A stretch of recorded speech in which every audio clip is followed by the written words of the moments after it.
Hi everyone, it's Rena. I have a new tutorial for you today. It is a slider box treat holder tutorial and it comes together very quickly and very easily, and you can actually make a bunch at the same time by doing kind of an assembly line process. I really hope you enjoy this project. If you have any questions or comments, please feel free to leave them below.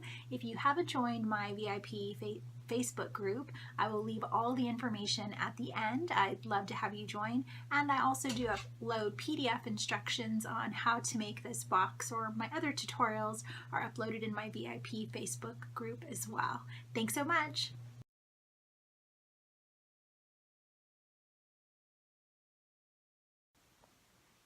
Okay, so today's project is this slider box treat holder.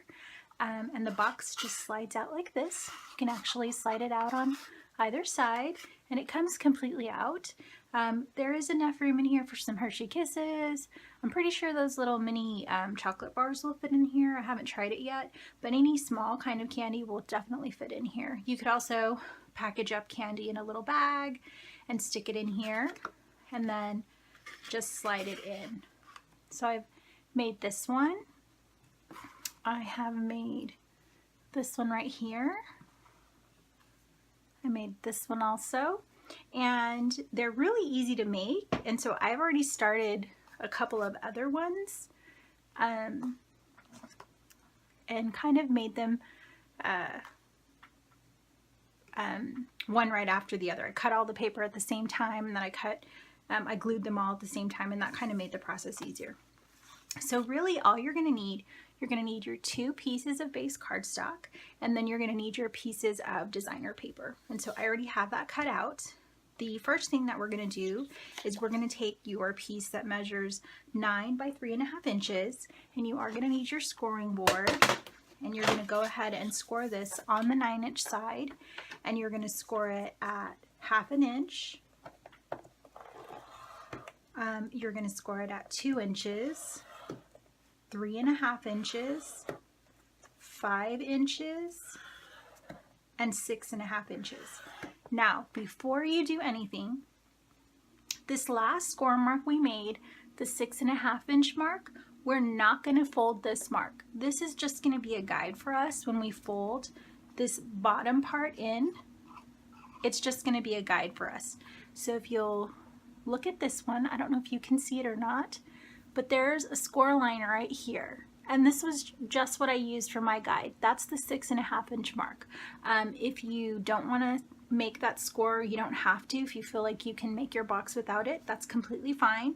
I needed that kind of a little bit of a help when I glued my box together, so that's why it's there. But you don't have to score it if you don't want to. Again, this last mark, the 6.5 mark, do not fold on that mark.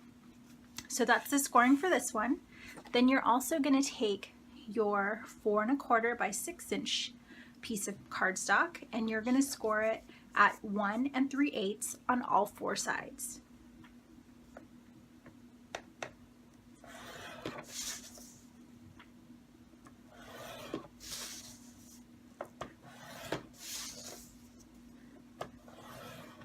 Okay.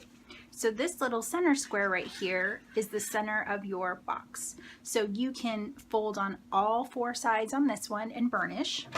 And I want you to fold this one also and burnish, except don't fold again on this 6.5 inch score line. So go ahead and fold on all your lines. Make sure that you burnish so that you have some nice creases.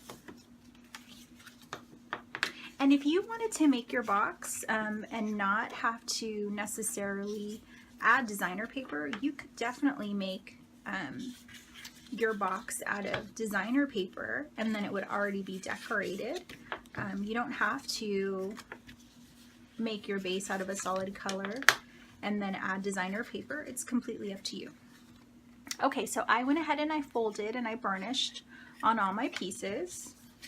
And so this 9-inch piece is what creates your box. So all you do is you curl in these little pieces here, and this 1/2 inch piece is where you're going to add glue, and then you're going to line it up right underneath that 6.5 inch score line and glue it in place right there. And this creates your little treat holder. And then you just slide your box in. So this piece right here, you have the long side, which is the 6-inch side.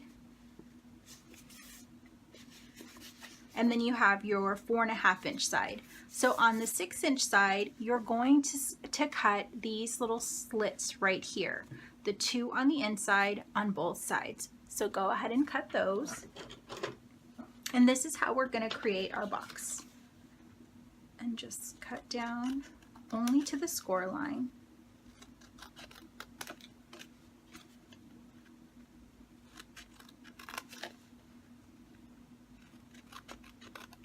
Cut this one just a little bit crooked, so I'm just going to snip off that piece right there. Okay, and so now you're going to do kind of like what we did when we made our purse bags. We're going to fold these sections in and glue them, and then you're going to glue these 2 pieces up just like this. So that creates your little center box. So go ahead and glue this, and then glue this one. And I do like to use wet adhesive on this part. Whatever you want to use is completely up to you. If you want to use your ATG gun, or if you want to use some kind of score tape, anything you want to do is up to you. I like to glue these outside pieces in and then fold this one on top, but if you want to do it a different way, you can. And sometimes when I don't cut perfectly on the score line, I get a tiny little bit extra, so I just slice that off before I glue that up.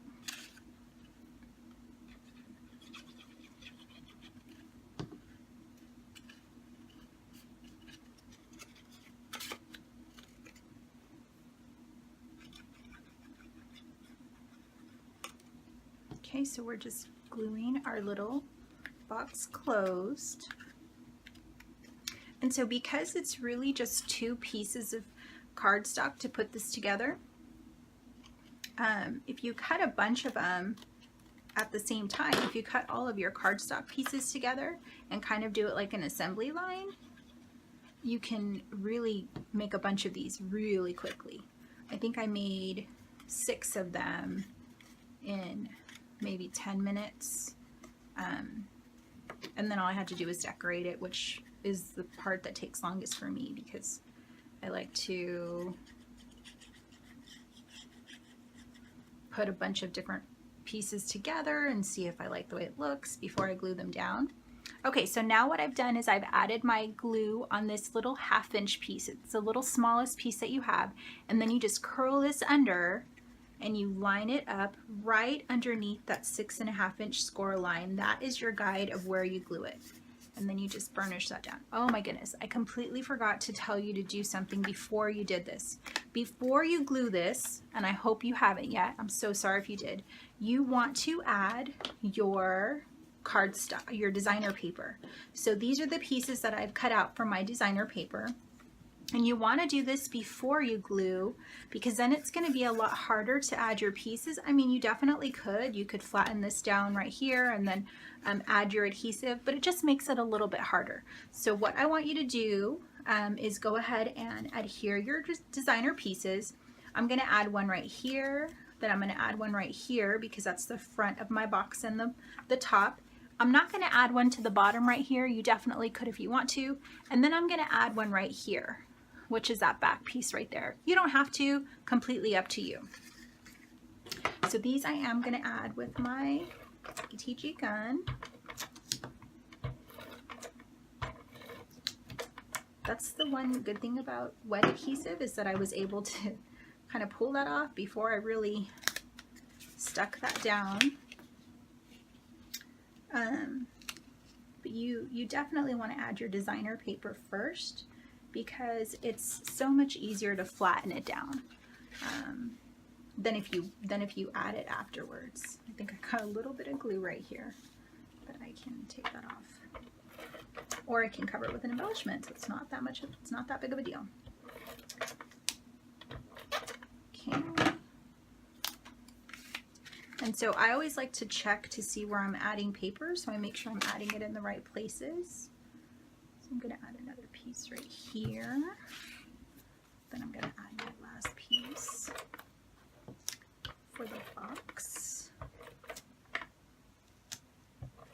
And you could definitely add this with wet adhesive if you wanted to. I struggle a little bit with adding designer paper with wet adhesive because mine always gets wrinkly, so I always try to use my ATG. Okay, so this piece right here that is just designer paper I made for the front right here so then I could embellish it like this one. What I don't have on the back of these ones that I've already made is this piece right here. So what I did was I just stamped up Happy Halloween, and I'm going to add that to the back. So that way there's kind of a little sentiment there. You could also just add the little white piece of journaling spot if you wanted to, and then you could write a little message there. You could put to and from there. You could even create this little tag, and you could put a little hole punch and add a little bow and stick it on the back like that. However you want to do it is completely fine and will come out super cute, I'm sure. That's the other thing about these boxes is that they're really simple to make, but you can embellish them up as much as you want or as little as you want. We have, I think, only like 3 kids who live down the street from us. Last year, we only had 3 trick-or-treaters, and it was those kids. So I am going to give these boxes out on Halloween to those 3 little kids. We will have other candy, but there really aren't any kids who live on our street, so we don't really anticipate a lot of trick-or-treaters. Okay, so now I'm adding my sentiment to the back, and now I'm going to go ahead and add my glue again and stick it right there.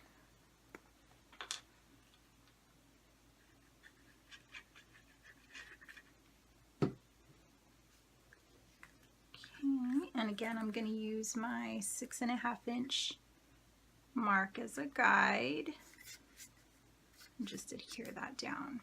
And I do have a little bit of glue that's kind of poking out, but it's going to dry clear, so that's completely fine. And now my box is, I just kind of like to fold it a little bit, is ready. And then I just stick in my little slider piece right here.